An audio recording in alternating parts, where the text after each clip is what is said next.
the one and only Lijo Jose Pellicer.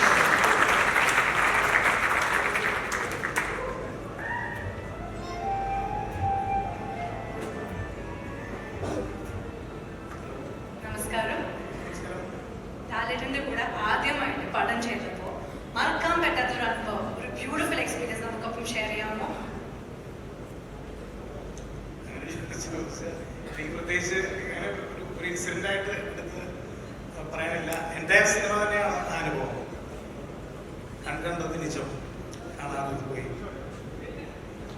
കണ്ടതെല്ലാം പോയി എന്ന് ഇനിയാണ് നിജം എന്ന് മനസ്സിലാക്കുന്ന ഒരു അനുഭവം. അങ്ങനെയാണ് എനിക്ക് പറയാനുള്ളത്. മാത്രം പറഞ്ഞു പോകാൻ പാടില്ല. ഷിബു സാറിനോട് ഐം sure Shibu sir could also ask something to നമ്മളുടെ man behind the magic.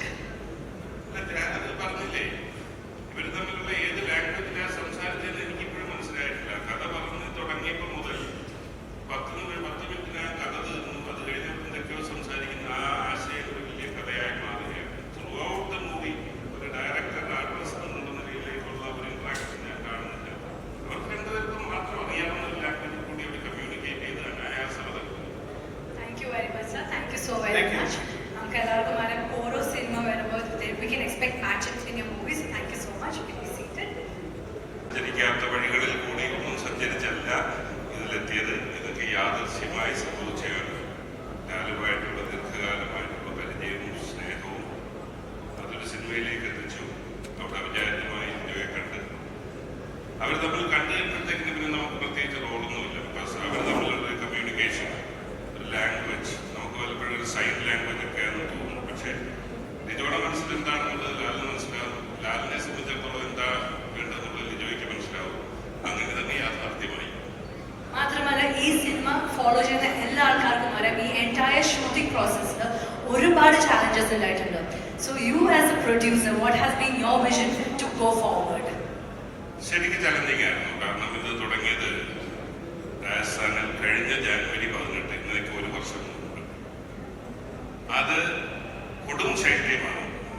നമുക്കറിയാം, ഡെസേർട്ടിൽ ഉള്ള തണുപ്പ്. രാത്രി കാലങ്ങളിൽ തന്നെ തുടക്കത്തിൽ തന്നെ ഷൂട്ടുണ്ട്. ഇവരുടെ ഈ കോസ്റ്റ്യൂം കൊണ്ടറിയാം, വാം ക്ലോത്ത്സ് ഒന്നും ഇടാൻ സാധിക്കുന്നില്ല. വാം ക്ലോത്ത്സ് ഒന്നും ഇടാൻ സാധിക്കാതെ തന്നെ ആ തണുപ്പിനെ അതിജീവിച്ചുകൊണ്ട് അവിടെ ഷൂട്ടിംഗ് ആരംഭിച്ചു.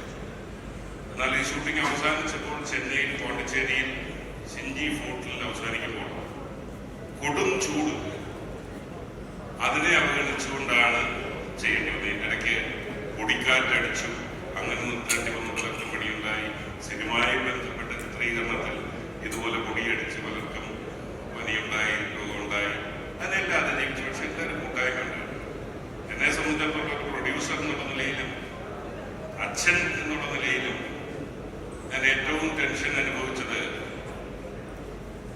പോണ്ടിച്ചേരിയിൽ ഷൂട്ടിംഗ് നടന്നപ്പോഴാണ്. സിഞ്ചി ഈ കഥയിൽ ഒരു എല്ലാം രഹസ്യമായി കാത്തു സൂക്ഷിക്കുന്ന ഒരു സ്വഭാവം ഞങ്ങൾ നിലനിർത്തിയിരുന്ന എല്ലാവർക്കും അറിവുള്ളതാണ്. അതിന്റെ ഭാഗമായി ലൊക്കേഷനിലൊന്നും ഷൂട്ട് ചെയ്യാൻ പാടില്ല എന്ന് ഞങ്ങൾ നിഷ്കർഷിച്ചിരുന്നു. നിർഭാഗ്യവശാൽ അന്ന് 2000-ൽ പരം ജൂനിയർ ആർട്ടിസ്റ്റുമായിട്ടുള്ള ഒരു ഷോട്ട് എടുക്കുന്ന വേളയിൽ ഞാൻ അങ്ങോട്ട് ചെന്നിറങ്ങുന്നേ ഉള്ളൂ. ഞാൻ ചെന്നിറങ്ങുമ്പോൾ കാണുന്നത് കൂട്ട ഓട്ടമാണ്. എല്ലാവരും കൂടെ. ലാല് മാത്രം വാഹനത്തിൽ നിന്ന് പുറത്തിറങ്ങുന്നു. ബാക്കി എല്ലാവരും കൂട്ട ഓട്ടമായി ഇങ്ങോട്ട് വരിക. എല്ലാവരെയും കടന്നലാമോ തേനീച്ചയാണോ ഇത് അന്വേഷിച്ചപ്പോഴാണ് അവിടെ ആരോ വന്നിരുന്ന ഫോട്ടോ എടുക്കാൻ നോക്കി. അവിടെ സെക്യൂരിറ്റി നിന്നവർ ആ മൊബൈൽ വാങ്ങിച്ച ആ ഫോട്ടോ ഡിലീറ്റ് ചെയ്തവന്മാർ നോക്കിയപ്പോൾ നിങ്ങൾ ഒരു കടന്നൽ കൂട് കണ്ടു. അതിലേക്ക് 4 കല്ല് വലിച്ചെറിഞ്ഞു. ആ കടന്നലെല്ലാം കൂടെ വന്ന് കുത്തിപ്പറിക്കുന്നുണ്ട്. മാത്രമല്ല, ഞാൻ പറഞ്ഞ ഒരു മകൻ എന്നുള്ള നിലയിൽ, അച്ഛൻ എന്നുള്ള നിലയിൽ ആദ്യം കാണുന്ന എന്റെ മകന്റെ മുഖമാണ്. എന്റെ മകനാണ് പെട്ടെന്ന് മനസ്സിലാകാത്തതുപോലെ കടന്നൽ കുത്തിയിരിക്കുന്നത്. മാത്രമല്ല, മണികണ്ഠൻ എന്റെ മുമ്പിൽ, മണികണ്ഠൻ ഇവിടെ ഉണ്ട്. മണികണ്ഠന്റെ അവസ്ഥയും അത് തന്നെ. അതിൽ വന്ന ഒരു ആർട്ടിസ്റ്റ്, ജൂനിയർ ആർട്ടിസ്റ്റിനെ സംബന്ധിച്ചിടത്തോളം ഒരു സ്ത്രീ നമുക്ക് മുഖം കണ്ട ഭയം തോന്നുന്ന നിലയിലേക്ക് മാറിയിരുന്നു. വണ്ടിയിൽ ഇങ്ങനെ ആൾക്കാരെ ആശുപത്രിയിലേക്ക് എത്തിക്കുക. അതുപോലെ ഒരു പ്രദേശത്ത്, ഗ്രാമീണ പ്രദേശ ആശുപത്രിയുടെ സൗകര്യങ്ങളൊക്കെ പരിമിതമാണ്. പക്ഷെ 100-120 പേരോ ആശുപത്രിയിൽ എത്തിക്കേണ്ടി വരും. അങ്ങനെ ഒരു വലിയ ചലഞ്ച്, സത്യം പറഞ്ഞാൽ ഏറ്റവും ആശങ്ക തോന്നിയ ഒരു സന്ദർഭം. അങ്ങനെ ഒട്ടനവധി ചലഞ്ചസ് ഉണ്ട്. ഈ സമയത്ത് എല്ലാം കൂടെ പറഞ്ഞ് ഓൾറെഡി സർ ഇത് ഒട്ടും ബോറടിക്കുന്നതായിട്ടല്ല, but we would all love to hear the experiences. പക്ഷേ സർ ഇത് വേറെ ദിവസം പറയുമെന്ന് പ്രതീക്ഷിക്കുന്നു. Irrespective of all of that, ഇത്രയും ഒരു മനോഹരം ബ്ലോക്ക് ബസ്റ്റർ ആകാൻ പോകുന്ന മൂവിയിൽ ഭാഗമായിട്ട് thank you so very much. I request you to stay back because we are going to invite the man behind the magic, man with the Midas touch. അക്ഷരാർത്ഥത്തിൽ അതാണ് ശ്രീ ലിജോ ജോസ് പെല്ലിശ്ശേരിയുടെ വിശേഷണം. കലാമൂല്യമുള്ള ചിത്രങ്ങൾ ഒരുക്കുക, അതിനോടൊപ്പം സാമ്പത്തിക വിജയം നേടുക, ഇത് രണ്ടും ഒരുമിച്ച് കൊണ്ടുപോകുന്ന കഴിവുള്ള അപൂർവത്തിൽ അപൂർവമായ ഒരു സംവിധായകനാണ് അദ്ദേഹം.